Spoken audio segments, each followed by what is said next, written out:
आज की वीडियो में मार्फोलॉजी ऑफ पैलिमोन के बारे में समझाएंगे। तो पूरी जानकारी के लिए मेरा पूरा वीडियो लास्ट तक देखिए और यदि अभी तक हमारे चैनल को सब्सक्राइब ना किया हो तो सब्सक्राइब जरूर कर लीजिए।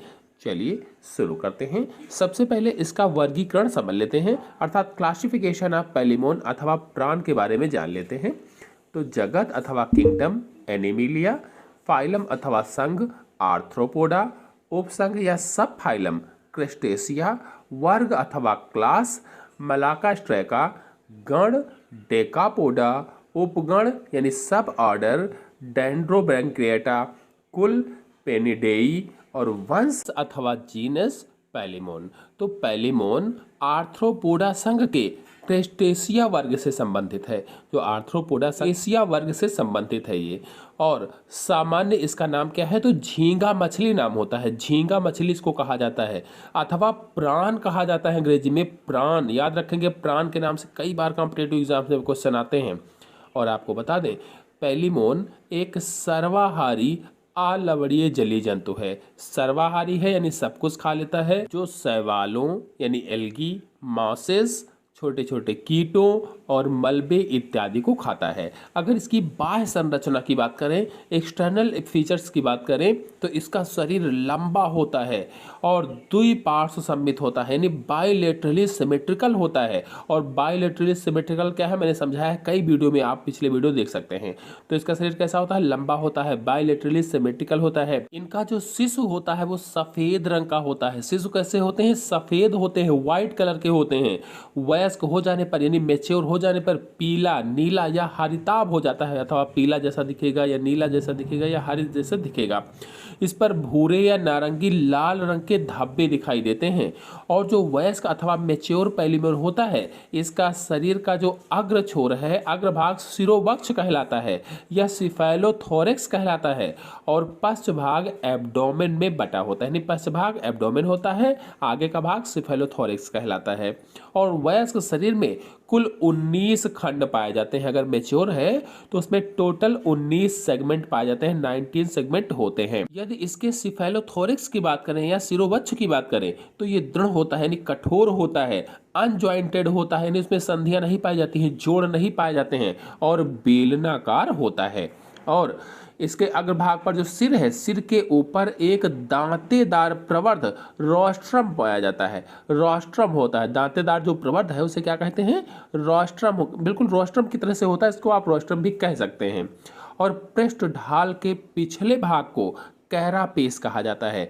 जो पृष्ठ ढाल है इसके पीछे वाले भाग को कैरापेस कहा जाता है, यानी डॉर्सल शील्ड के पिछला भाग जो होता है उसे कैरापेस कहा जाता है। और यह वक्ष के दाएं बाएं गिल आवरण की तरह स्वतंत्रता पूर्वक नीचे लटका हुआ दिखाई देता है। दाएं और बाएं स्वतंत्रता पूर्वक लटका रहता है। शिरोवक्ष में 13 जोड़ी उपांग होते हैं। जो सिफेलोथोरिक्स है इसमें 13 जोड़ी अपेंडेज पाए जाते हैं या उपांग पाए जाते हैं, जिनमें से जो 5 हैं ये शीर्षस्थ यानी सिफेलिक्स होते हैं, जो 8 जोड़ी वक्षीय उपांग हैं या थोरैसिक्स अपेंडेज होते हैं। 5 जोड़ी जो सिफेलिक्स होते हैं या शीर्षस्थ उपांग जो होते हैं, ये अगले सिरे से क्रमशः अगर इनको देखा जाए तो प्रसरंगिकाएं यानी एंटीन्यूल्स होते हैं, श्रृंगिकाएं यानी एंटीनी होती हैं, और चिम्बुक यानी मैंडिबल्स होते हैं। लघु जंभिकाएं पाई जाती हैं और जंभिकाएं यानी मैक्सिली भी पाई जाती हैं। तो इस प्रकार से ये 5 हो जाएंगे। वक्षीय उपांगों में अगले 3 जोड़ी जंभक पाद यानी मैक्सिली पीड्स पाए जाते हैं। जो वक्ष के उपांग हैं या थोरैसिक जो अपेंडिस होते हैं, उसमें थोरैसिक अपेंडिस में मैक्सिलिपीड पाए जाते हैं। और मैक्सिलिपीड कितने होते हैं, 3 जोड़ी मैक्सिलिपीड्स पाए जाते हैं। और पिछले 5 जोड़ी चलन टांगे होती हैं या वॉकिंग लेग्स होती हैं। और आपको बता दें मैक्सिलिपीड जो होते हैं ये भोजन लेने और उसे उचित स्थिति में पकड़ने का कार्य करते हैं। भोजन को लेने का कार्य करते हैं, भोजन को पकड़ने का कार्य करते हैं, और ये श्वसन में भी सहायता करते हैं, श्वसन भी करते हैं। जो एब्डोमेन है अथवा जो उदर है, उदर भाग सुविकसित होता है और इसमें 6 संधित या जोड़ युक्त गतिशील खंड पाए जाते हैं। इसमें 6 खंड पाए जाते हैं और ये खंड गतिशील होते हैं। और एक शंकुरूपी टेल्सन भी पाया जाता है। 6 संधित जोड़युक्त खंड है और एक शंकुरूपी टेल्सन भी होता है, किसमें? एब्डोमेन में। और उदरीय कटक या एब्डोमिनल स्केलेटरीज एक दूसरे से पृथक होते हैं, अलग अलग होते हैं और वलय जैसे होते हैं। और प्रत्येक एब्डोमिनल स्केलेटरीज जो होता है, एब्डोमिनल स्केलेटरीज में ऊपरी चौड़ी प्लेट को टर्गम कहा जाता है, टर्गम, और नीचे की प्लेट को स्टर्नम कहते हैं। और पल्लों के समान पार्श्वों की प्लेटों को प्लूरा कहते हैं। जो पल्लों के समान पार्श्व की यानी बगल की प्लेटें होती हैं उसको प्लूरा कहा जाता है। तीसरे और चौथे उदरखंडों को छोड़कर सभी उदरखंडों में एक जोड़ी कब्जा संधियां पाई जाती हैं या हाइंग जॉइंट्स पाए जाते हैं, जिनके कारण उदरखंड एक दूसरे पर केवल ऊर्ध्वाधर दिशा में गति कर सकते हैं, यानी ऊपर नीचे गति कर सकते हैं। उदर के या एब्डोमेन के प्रत्येक खंडों में एक जोड़ी उदरीय उपांग पाए जाते हैं और इनमें से 5 जोड़ी तैरने के लिए प्लोपाद होते हैं, यानी पेलियोपोड्स पाए जाते हैं। प्लोपाद यानी पेलियोपोड्स होते हैं और जो पैडिलों की भांति कार्य करते हैं, जैसे पैडिल होते हैं बिल्कुल उसी तरह से कार्य करते हैं ये। और छठी जोड़ी जो होती है पश्चपाद होता है या यूरोपॉड्स होते हैं। 5 जोड़ी तैरने के लिए पेलियोपाड्स होते हैं और जो छठवीं जोड़ी होती है यूरोपॉड्स कहलाते हैं, जो टेल्सन के साथ मिले हुए हैं और मिल करके पुच्छ भाग यानी टेल फिन का निर्माण करते हैं या पूंछ बनाते हैं।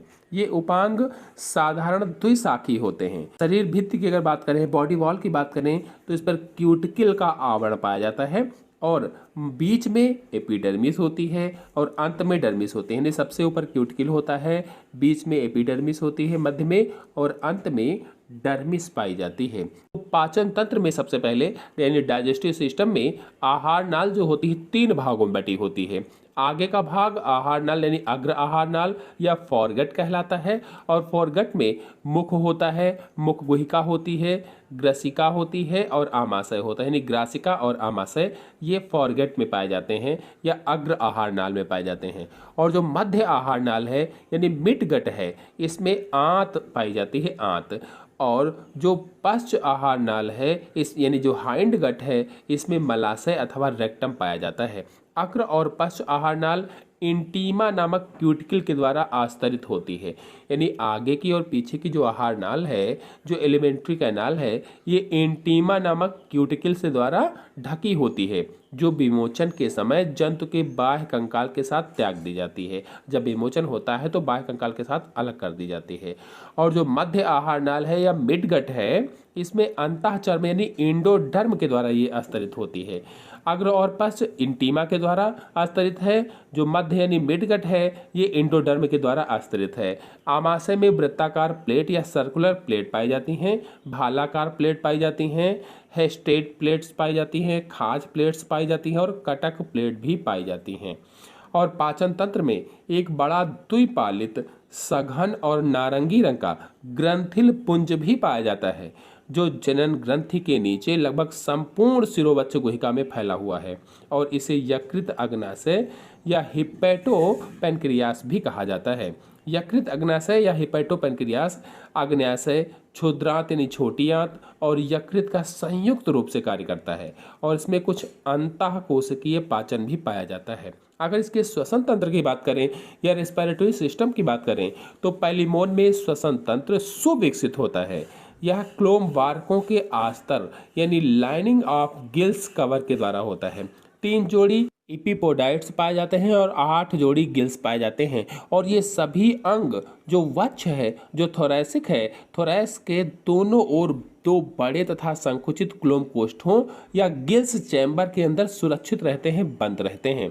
अगर इसके ब्लड सर्कुलेशन की बात करें या ब्लड वेस्कुलर सिस्टम की बात करें तो पैलिमोन में खुले या रिक्तिकामय प्रकार का रुधिर संवहन तंत्र पाया जाता है, यानी खुले प्रकार का रुधिर परिसंचरण तंत्र इसमें पाया जाता है और इसमें रुधिर कोशिकाओं का अभाव होता है। अगर पूछा जाए कि पैलिमोन अथवा झींगा मछली में ब्लड सर्कुलेशन कैसे होता है तो ओपन प्रकार का होता है और रुधिर कोशिकाओं का अभाव होता है, यानी इसमें ब्लड कैपिलरीज नहीं पाई जाती हैं और रुधिर रिक्तिकाओं या कोटरों से होकर के शरीर में भरा रहता है या शरीर में बहता रहता है।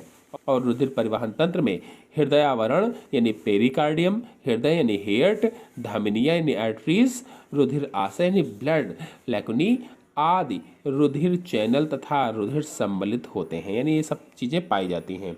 रुधिर रंगहीन, पतला व जल के समान तरल होता है। रंगहीन होता है, उसे रंगीन नहीं होता है। पतला होता है, जल की तरीके का होता है, जिसमें अमीबाच्छ श्वेत रुधिर कणिकाएं तैरती रहती हैं, यानी अमीबा के आकार की श्वेत रुधिर कणिकाएं पाई जाती हैं, WBC पाई जाती हैं। इसमें लाल रुधिराणुओं का अभाव होता है, यानी RBC नहीं पाई जाती हैं। इसमें हीमोसाइनिन नामक वर्णक पाया जाता है, यानी इसके ब्लड में हीमोसाइनिन नामक पिगमेंट पाया जाता है, जो रुधिर प्लाज्मा में घुला रहता है। घुलता कहाँ है? तो रुधिर प्लाज्मा में घुला होता है। और रुधिर में विशिष्ट स्कंदीय गुण भी पाया जाता है।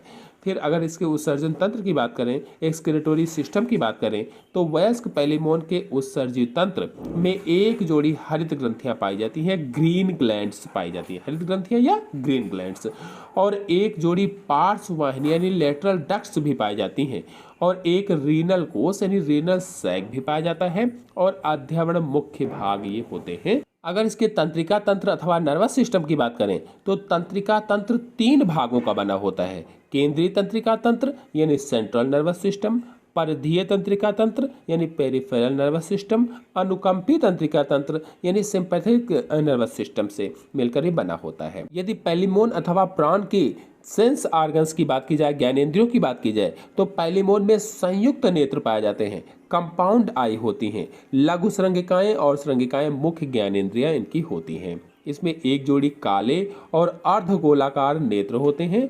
नेत्र रोस्ट्रम के आधार पर दाएं तथा बाएं 2 नेत्र खांचों में स्थापित रहते हैं, ऑर्बिटल नॉचेस में स्थापित रहते हैं, और प्रत्येक नेत्र की रचना में स्वतंत्र दृष्टि से इकाइयों की एक बड़ी संख्या होती है, जिन्हें नेत्रांशक कहा जाता है या ओमेटिडिया कहा जाता है। इसी प्रकार के नेत्र संयुक्त नेत्र कहलाते हैं, यानी कई सारी आंखें मिल जाती हैं तो उसी को संयुक्त नेत्र कहा जाता है। आपको बता दें कि अगर इसका जनन तंत्र देखा जाए या रिप्रोडक्टिव सिस्टम देखा जाए, तो पैलिमोन में लिंग पृथक होते हैं, यानी ये एक लिंगी जंतु होते हैं। लिंग पृथक का मतलब एक लिंगी जंतु होते हैं, इसका मतलब लैंगिक द्विरूपता पाई जाती है, सेक्सुअल डायमॉर्फिज्म पाई जाती है। नर जंतु में नर जंतु जो होता है मादा की अपेक्षा बड़ा होता है, यानी नर जंतु बड़ा होता है और मादा जंतु छोटा होता है। अगर नर जनन तंत्र की बात करें, मेल रिप्रोडक्टिव सिस्टम की बात करें, तो इसमें 2 वृषण यानी 2 टेस्टिस पाई जाती हैं, वाइस डिफरेंसिया पाई जाती हैं, शुक्रग्राहिका शुक्रवाहक जिसको कहा जाता है, शुक्राशय यानी वेसिकुला सेमिनल्स पाए जाते हैं, ये प्रमुख भाग इसके होते हैं। और जो वृषण है अथवा टेस्टिस है, इसमें शुक्र जनन या स्पर्मेटोजेनेसिस की क्रिया होती है, और स्पर्मेटोजेनेसिस की क्रिया के द्वारा ही स्पर्मेटोजोआ का निर्माण होता है या शुक्राणुओं का निर्माण होता है। जो मादा जनन तंत्र है या फीमेल रिप्रोडक्टिव सिस्टम है, इसमें 2 अंडाशय यानी ओवरीज होती हैं, और अंडवाहिनी यानी ओविडक्ट भी पाई जाती हैं। अंडवाहिनी मादा जननिक छिद्र द्वारा बाहर खुलते हैं। आशा है आप सभी लोगों को वीडियो समझ में आया होगा। समझ में आया हो तो वीडियो को लाइक और शेयर कीजिए। चैनल पर नए हैं तो चैनल को सब्सक्राइब कर लीजिए। धन्यवाद।